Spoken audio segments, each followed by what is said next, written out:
I'm Mary Dixon, and I wanted to take you on a little walk with me today to show you something I've been working on here in my woods. Actually, I haven't been working on it, I've been playing on it, or playing with it, and it's led me to some little metaphorical insights that I thought I would share with you, and it's kind of fun. It was inspired by a video I saw on Facebook that my coach and friend Richard had posted a couple weeks ago. It wasn't his video, it'd been doing the rounds, and it was a guy, I'm not sure who it was narrated by, who the text was by, but the imagery was of a fellow building stone structures in natural places, in streams and so on, and he was just stacking rocks, and it was quite fascinating what he could do with them. And I haven't gone anywhere as near as he has in structure and elegance and complexity, but it inspired me to start playing with that as I walk the woodland trail every day with my dogs, and there are rocks off to the side that had been pushed around to clear the trail originally, and a ditch, and so I've been digging in the ditch and pulling up stones and deciding to take 5 or 6 stones from an area and seeing what I could do with them in terms of making a stack, at least. No artful structures as yet, but just seeing how I could balance them. And it's revealed a couple little insights or metaphors to me about what's important in coaching too. And I work as a life coach, and these things are all vital to my practice. So I thought I'd share with I thought I'd share them with you, and try not to swallow black flies at the same time. So here we go. So this is our woods road in the spring. The black flies are just out, as I said, and we'll see if we can get through this video without being eaten to death. So I just randomly started gathering stones on either side of the trail a week or so ago as I would pass, and I'd throw them in a heap, and it was random.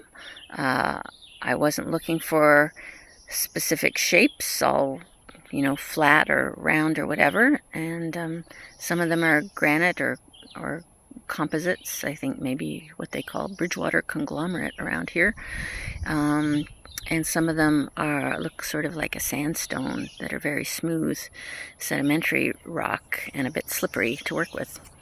But I just started stacking and seeing how high I could get without it falling over and without any real pre-planning or engineering.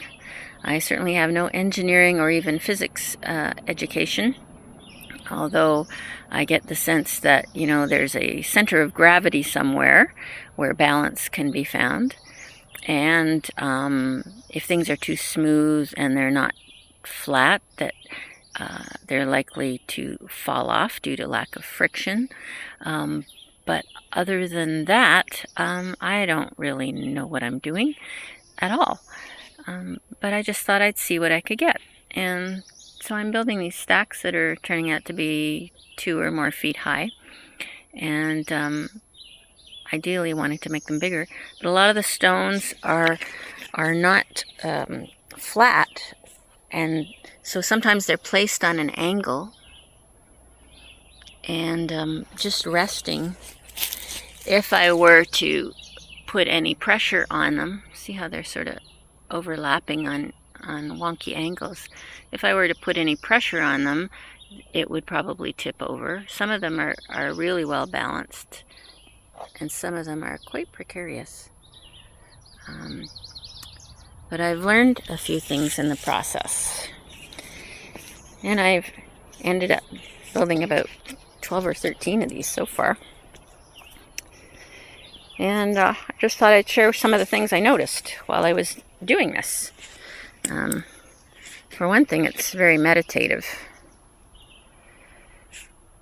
And it's a nice practice in the woods to get me out of my mind. And then I realized, well, that's the first lesson, is getting out of my mind. As with many things, we get so focused on our thoughts and trying to think our way through doing things. And in thinking too much, we fail to leave space for intuition to come in. And intuition is a great inner guidance system. And so I've learned in building these stacks that I can do it faster and more easily and effortlessly the more I get out of my own way and let intuition flow. And it's not even getting an insight. I mean, it's not intuition in the sense of like, oh, I get still and silent and then some great revelation from the universe comes in. It's just I'm getting out of the way of my thinking so that some kind of internal guidance can play. And I find that in coaching, see how, these are on kind of wonky angles, and they've stood for at least a week, if not more. A few of these have had temporary topples and have been resurrected. But for the most part, they're staying put as long as there's not a big wind and rainstorm or a dog running by. So yeah, letting go and getting out of my own way has been crucial to getting these to work quickly. I don't really spend much time at all doing them. So that's kind of hanging over the edge. There's one on the bottom. That one. And I'm just grabbing them where I find them. So first thing, get out of your own way. Get out of your mind and overthinking. And see what flows naturally in the process.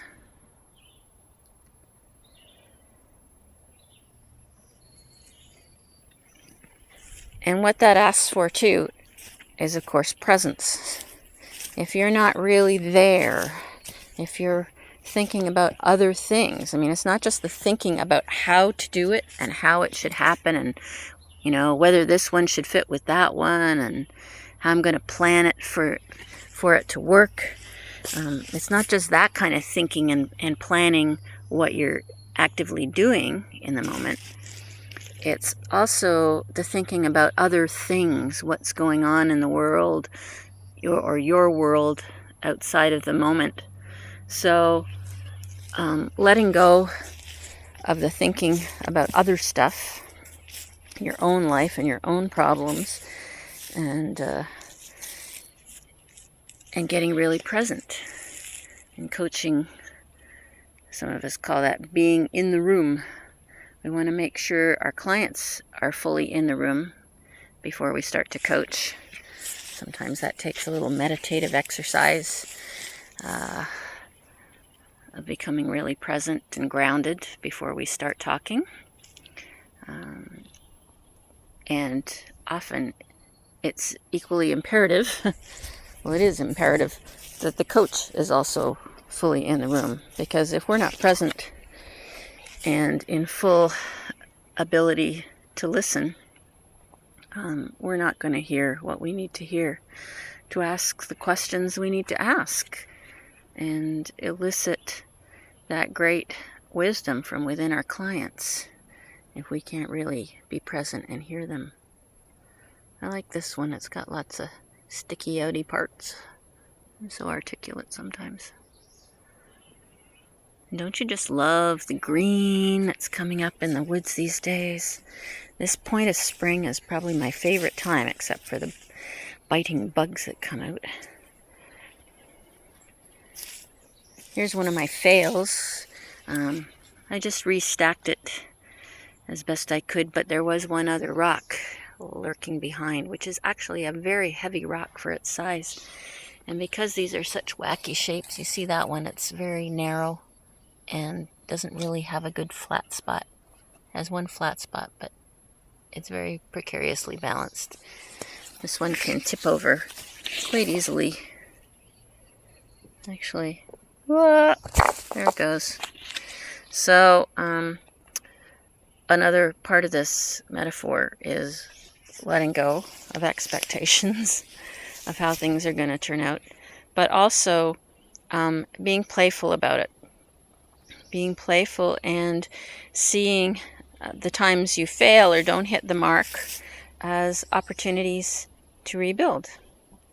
And if I had a tripod that I could put this video phone device on, I could work on that. We can try. So part of this is about being playful and not expecting, perfection immediately. And sometimes you find out, see how tippy this is? This just doesn't want to go. It's really hard to do one-handed.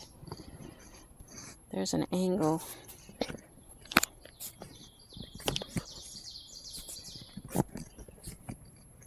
I don't think I'm going to be able to do this one-handed.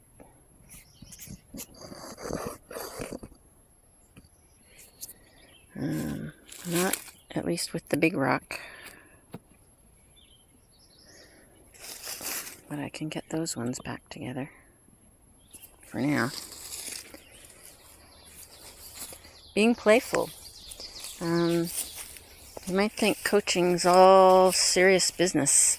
And it is. You're trying to help your clients with things that are really super important to them. And it can be life-changing. And ideally is life-changing. Getting them from where they are to where they want to be. To help them succeed in their dreams. To create what they want to create. And to thrive in their lives.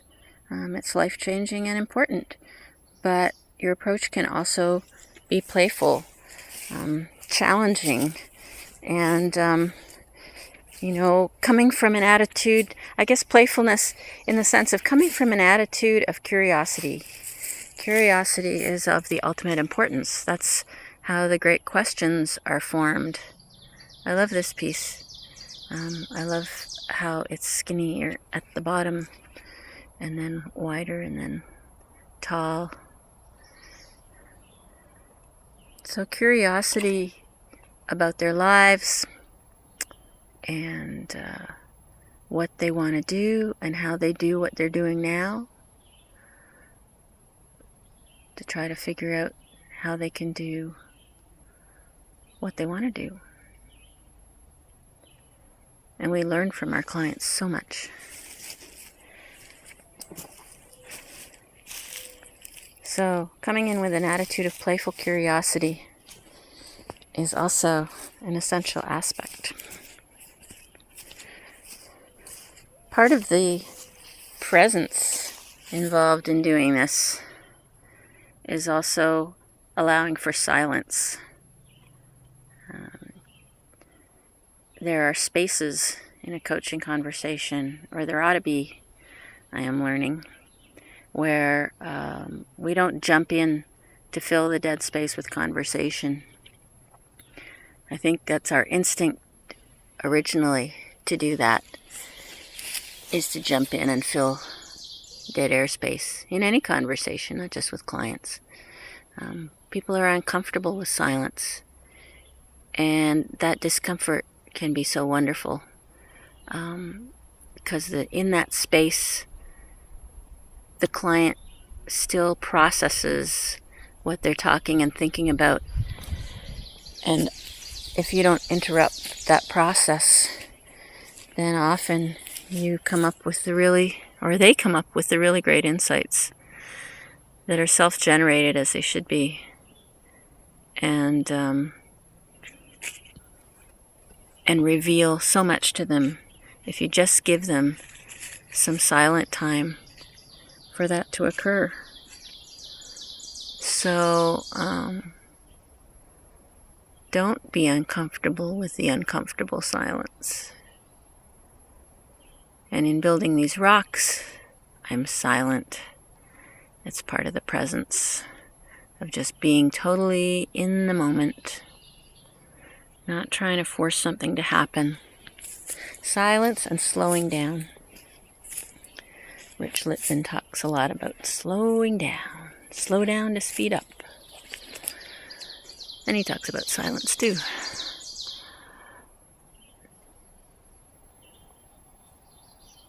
He's a very inspiring coach. So slow it down. Don't be trying to rush to a conclusion. Give space for the magic to occur.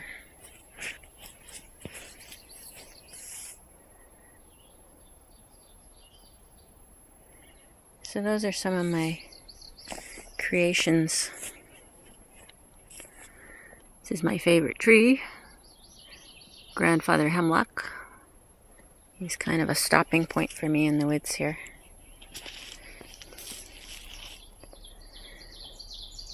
So, slow down, be present, get quiet for a bit,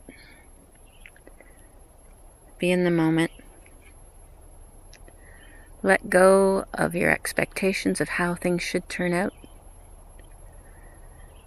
let go of trying to make something happen and allow for what unfolds.